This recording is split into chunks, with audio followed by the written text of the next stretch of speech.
to. This is USA Today. This morning, it looked like Dante's Inferno is the headline. Fire lays waste to California community. Death toll could rise. That community, Paradise, California. The campfire matched the deadliest fire on state record. That's a 47-acre scorcher that killed 29 people in Griffith Park.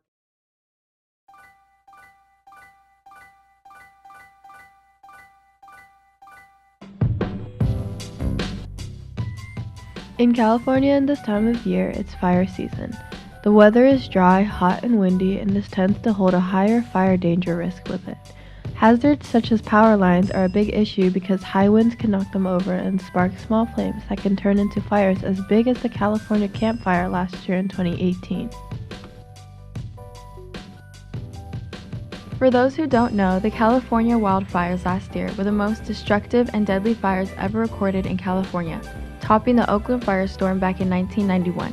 A total of 8,527 fires were recorded, destroying over 1,893,913 acres of land and costing over $3.5 billion in damages. 97 civilians and 6 firefighters were killed in the fires. So how did this all happen? Many of the fires were caused by faulty PG&E wires, electricity poles falling, uncut trees catching on fire due to electric sparks, and PG&E failing to upgrade and maintain their transmission lines. Because of PG&E's repetitive failure to work on necessary upgrades and checkups on lines, they shut off their power during this year's fire season in order to prevent lawsuits. By doing this, it can affect millions of people in California dependent on PG&E for their power. Last year, they claimed that they would shut off the power to avoid any fire hazards, and when they failed to do so, they caused the big fires last year. That seems to be a reason why this year they actually did shut off the power. Here at San Leandro High, we interviewed multiple people about their experience with the power outage.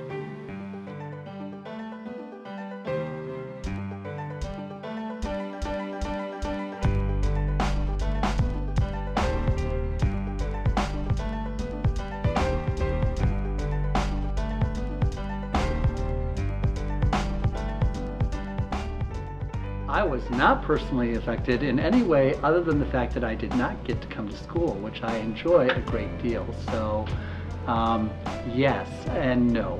My power was on, and it's my understanding that the power at the school was on as well. So I'm pretty sure the whole thing was a waste of time.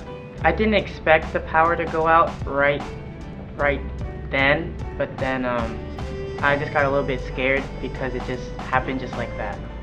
For me, the power didn't go out like when I thought it would. I thought it was going to go out earlier, but it went out the next day. But I was prepared for it the whole time. My power didn't go out, but I did get mad because they said the power was going to go out like 4 different times and it never did. Not my house specifically, but because we didn't have school, I had a later curfew, so I was able to go out and hang out with friends all day. It's not. Not at all. The power didn't go off where I was staying. I didn't do anything at all. I keep a battery, I should say I keep a couple of flashlights and 4 gallons of water in my house at all times. So those are the preparations I had already made for a natural disaster or something of that nature.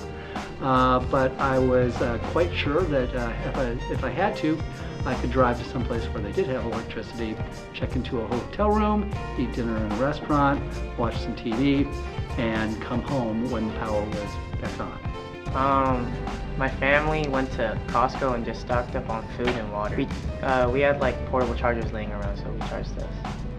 Yeah, we stocked up on portable chargers, and then we stocked up on water. And we already had a bunch of food because my parents just went shopping like a couple of days before. We had already prepared because we live in California, so we're used to earthquakes. So we had a generator prepared. When the power was supposed to go out at 8, we were checking the generator to make sure it would work. Found out that it was a used generator, and so we had to go back and return it. So that was fun, but we had already had all like the water and food prepared and everything. We did not necessarily do anything because we knew it wasn't going to affect our house specifically. We just carried on through their day. They went to work and I got the day off for school. We closed school last year too because of those fires, under the assumption that the air here at school was dirtier or more dangerous than the air in their households, which is absurd because if you're in San Leandro, the air, a block from here is probably pretty similar to the air that's here at school or anywhere else in town. Why we close school on a pretense that people shouldn't be outside? See, here's the thing. We could close the campus, keep the kids inside for PE, but to go outside of your house are no less dangerous than going outside of your classroom. And I'm pretty sure lots of people did that on their other day off when we decided to close school for safety reasons. I didn't experience any of those fires last year. I kind of know. I know that like around this time of year, fires start happening about it. Last year, I just remember it was really smoky, and they were either thinking of stopping school or they did. I don't remember exactly, but I remember it was really stressful.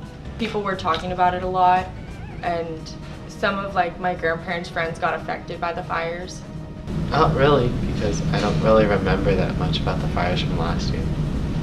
Well, last year it affected me, especially because of sports. I needed to be able to breathe. Tournaments got canceled and shut down because of it. This year it wasn't as serious. But Oh no. Yeah, I was doing tournaments in Sacramento at the time that happened. So I went up there and then they canceled it and I had to come back and it was postponed for weeks and weeks. So it affected my scheduling.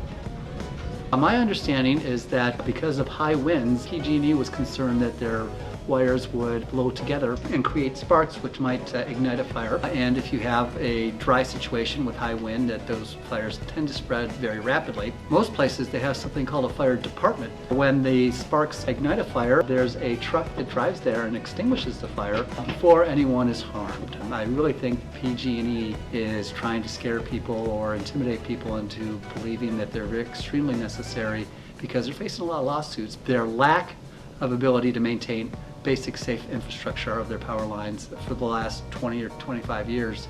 So I blame them, and I blame the PUC as well. The government agency that's supposed to oversee PG&E has not done a proper job of doing that.